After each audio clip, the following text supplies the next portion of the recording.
Necesito policía, bomberos o ambulancia. Soy yo, Amanda Berry. Llevo secuestrada y desaparecida 10 años. De acuerdo, ¿cuál es su dirección? Es el 2207 de Seymour. Hable con la policía cuando llegue. Hola, hable con la policía cuando lleguen allí. ¿Están ya de camino hacia su casa? Le enviaremos una patrulla en cuanto tengamos un coche libre. No, los necesito ahora mismo. Ya le he dicho que van de camino. Hable con ellos al llegar. Muy bien, gracias. El operador ignoró el protocolo. No debía colgarle. Hoy vamos a examinar cómo la situación empeoró drásticamente. Un vecino llamó desesperado a la policía pidiendo ayuda inmediata. Hola amigo, estoy en el 2207 de Seymour. Una chica está intentando huir de la casa de al lado de forma desesperada. Dice que la secuestraron con su hija y que han estado allí encerradas. Asegura que se llama Amanda Berry o algo parecido. Señor, ¿sigue ella en la calle o a dónde ha ido? Sí, la estoy viendo. Os está llamando ahora mismo. ¿Puede preguntarle si necesita una ambulancia? Lo necesita todo. Está en pánico total. Creo que la secuestraron de verdad. Imaginemos por un momento estar en su lugar. Secuestrada, agredida y brutalmente maltratada durante más de una década. Amanda Berry estuvo encadenada a la pared del sótano de su vecino, creyendo que jamás volvería a ver a su madre. Tampoco vería a su hermana, familia ni amigos. Durante 10 años fue obligada a criar a su hija cautiva, hasta que llegó el día en que decidió salvarse a sí misma y a su familia, poniendo fin al infierno de Ariel Castro, esa casa del terror de Ariel Castro. Sin embargo, la auténtica esperanza de escapar vendría del lugar menos pensado, la pequeña Jocelyn, de 6 años. En Cleveland, Ohio, una joven Amanda Berry dudaba si ir a trabajar. Casi pido librar en el trabajo aquel día porque al día siguiente era mi cumpleaños. Mi madre se acercó a la puerta para darme un tierno beso de despedida y desearme un buen día. Me preparé para ir a trabajar. Por desgracia, su vida tomó un rumbo totalmente distinto nada más terminar su turno laboral. ¿Qué habría pasado si no hubiera ido a trabajar? De camino a casa, se cruzó con un rostro familiar. Ariel Castro, el conductor del autobús escolar del barrio y padre de una de sus mejores amigas. Me preguntó si quería que me llevara a casa. Le dije que sí, era el padre de mi amiga. Me dijo que ella estaba en su casa y si quería pasar a verla. Dije que sí, acepté encantada y sin sospechar nada. Hacía mucho tiempo que no veía a la hija de Ariel, así que subió al coche con total confianza. Entró en su casa y él empezó a mostrarle el lugar. Desde ese instante ya no pudo salir jamás. Entré a su casa y jamás volví a salir. Al bajar al sótano, vio a una mujer desconocida viendo la televisión en una habitación, pero no le dio importancia. Ariel le aseguró que solo era una inquilina que le alquilaba un cuarto, conviviendo como compañeros de piso. Más al fondo del sótano, él afirmó que su hija se estaba dando un baño. En ese momento, Amanda empezó a notar lo extraño de la situación, con todas las ventanas selladas y oscurecidas. Me llevó al siguiente dormitorio. Estaba todo oscurísimo, y de repente me ordenó que me quitara los pantalones. En ese preciso instante supe que nada saldría bien. Sabías que aquello no terminaría bien. Después, la encadenó a la pared por la cintura, le ató las extremidades con cinta americana y le encajó un casco de moto en la cabeza.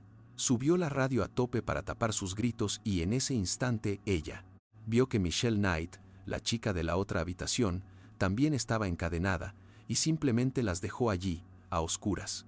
Apagó las luces. Yo solo gritaba y lloraba, suplicando que alguien, por favor, me ayudara. La policía estaba desconcertada. Para ellos se había esfumado sin dejar rastro. Cuando Amanda Berry desapareció, su madre, Luanda Miller, suplicaba en televisión que volviera. Decía que no podían silenciar el caso de su hija de esa forma, que era desesperante. Poco después, Castro llamó a la madre desde el móvil de Amanda. ¿Qué le dijo ella? Le rogué que me dejase hablar con ella, escuchar su voz para saber que seguía viva y que estaba bien. Silencio absoluto, y colgó. La policía intentó rastrear aquel móvil en uno de los primeros casos de este tipo. La información que manejaban indicaba que el móvil de Amanda había sido utilizado en un perímetro de unas 30 o 40 manzanas.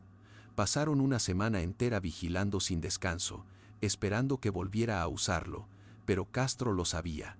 Para no levantar sospechas, se unió a las patrullas de búsqueda vecinales e incluso acudió a los actos públicos que organizaba la familia de Amanda. ¿Qué clase de monstruo se planta ante los padres de esa chica para decirles que ha estado buscando día y noche sin éxito? Un detalle que nos resulta incomprensible, entonces fue cómo la policía ignoró a la esposa de Castro, Gremilda. A los 3 años del caso, ella intentó que lo detuvieran. No sabía nada de los secuestros, pero vivía un infierno similar en su propia piel. Le pegaba, le pisaba la cabeza y le daba patadas en el estómago. Ella fue la primera encadenada en el sótano. Tras el divorcio, él empezó a secuestrar constantemente a su propia hija de la casa de Gremilda. Cada vez que ocurría uno de estos raptos, ella llamaba a la policía, pero Castro jamás terminaba arrestado. Los informes confirman que sufrió 2 fracturas de nariz, le rompió los dientes y la molió a palos. Sin embargo, nunca hubo condena. La brutal violencia de aquellos ataques diarios terminó por costarle la vida. Desarrolló un tumor cerebral inoperable debido a los brutales golpes recibidos en la cabeza. Ninguna de sus denuncias prosperó. Castro jamás pagó por el calvario al que sometió a Gremilda. Quedó totalmente impune. Pero Amanda, decidida a registrar el infierno de Castro, escribía un diario secreto lleno de códigos ocultos. Por ejemplo, una X significaba violación, a veces hasta 5 veces al día.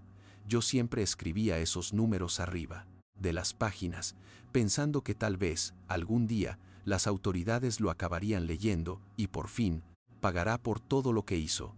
Tras 3 años de investigación, aquella vivienda se había transformado en una mazmorra, una verdadera casa de los horrores desde el sótano, con Amanda y Michelle encadenadas. Tenía tanto miedo de morir que jamás saldría de allí con vida. En ese preciso instante, Castro secuestró a una tercera víctima de 14 de edad, la joven Gina de Jesús. Las mataba de hambre, negándoles cuidados básicos en un lugar tapiado cuyas puertas estaban clavadas a las ventanas delanteras.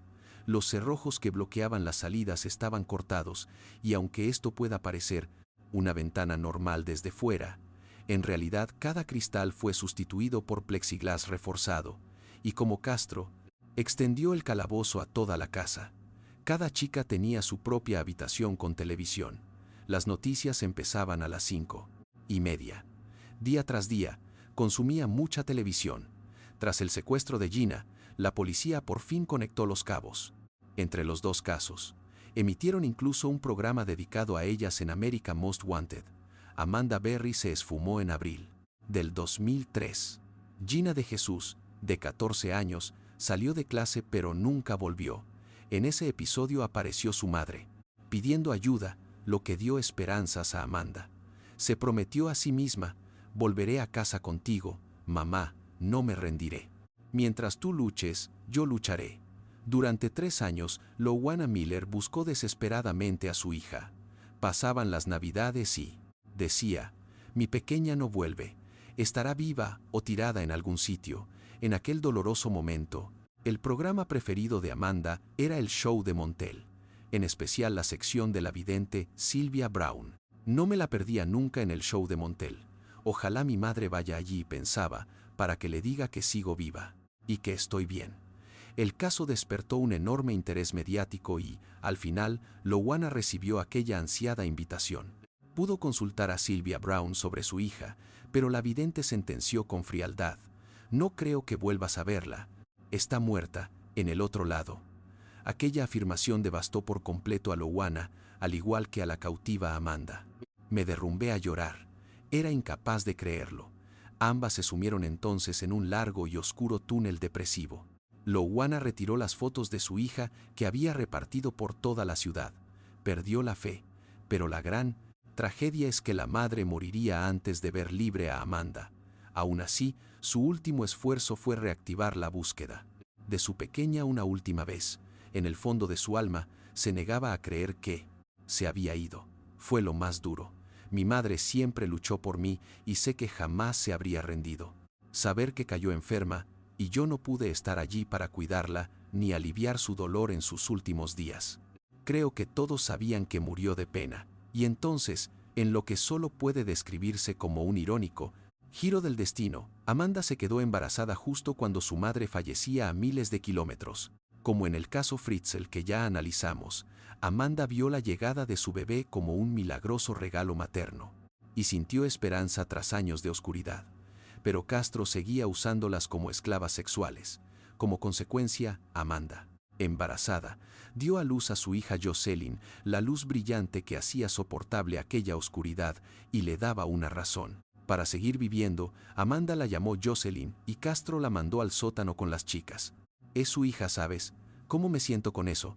Se parecía muchísimo a él. La miraba y sentía, en el fondo, que era mía, solo mía. Era mía. Aunque la situación fuera terrible, Amanda hizo todo lo posible por criarla bien. No tenía el control para hacer lo que quería ni para enseñarle nada, y me tocaba soportar todo junto a él. Cuando la pequeña creció, Amanda empezó a reordenar el cuarto para que pareciera un aula escolar. Le pedía usar su imaginación para visualizar la calle, el coche y las señales de tráfico. Jugábamos a ir al colegio. Intentaba que fuese lo más real posible para ella. Cerrábamos la puerta con llave y hacíamos que caminábamos hasta la escuela.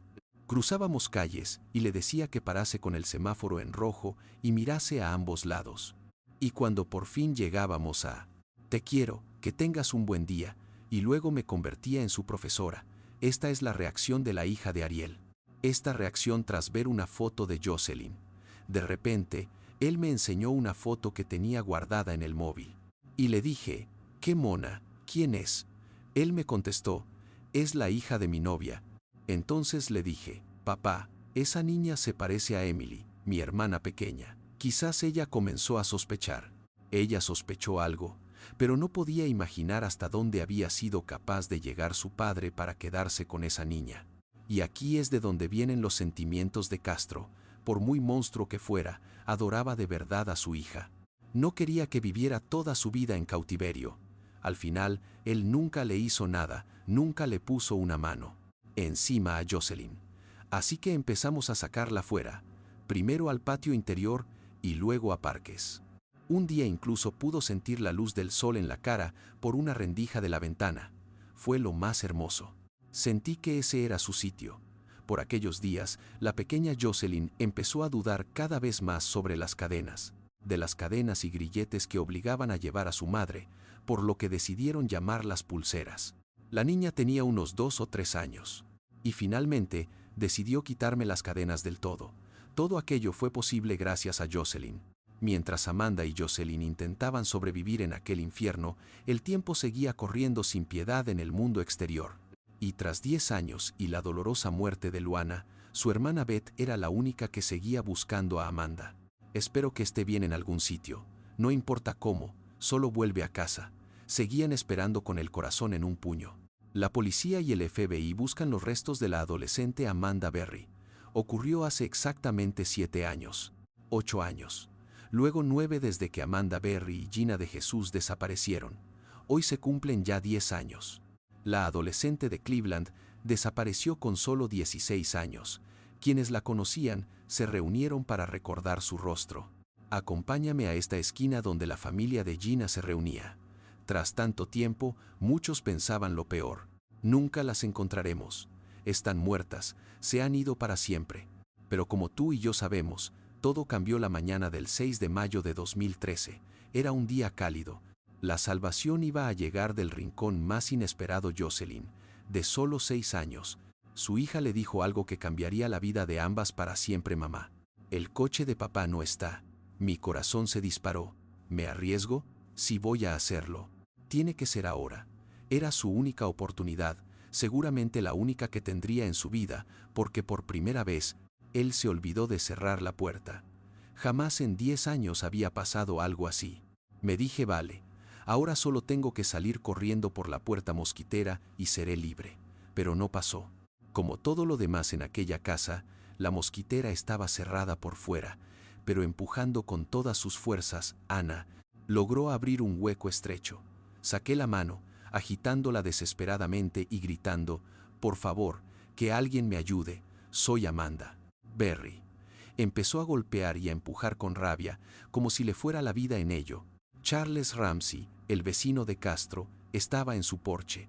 Al oírla, corrió a la puerta para ver si podía ayudar.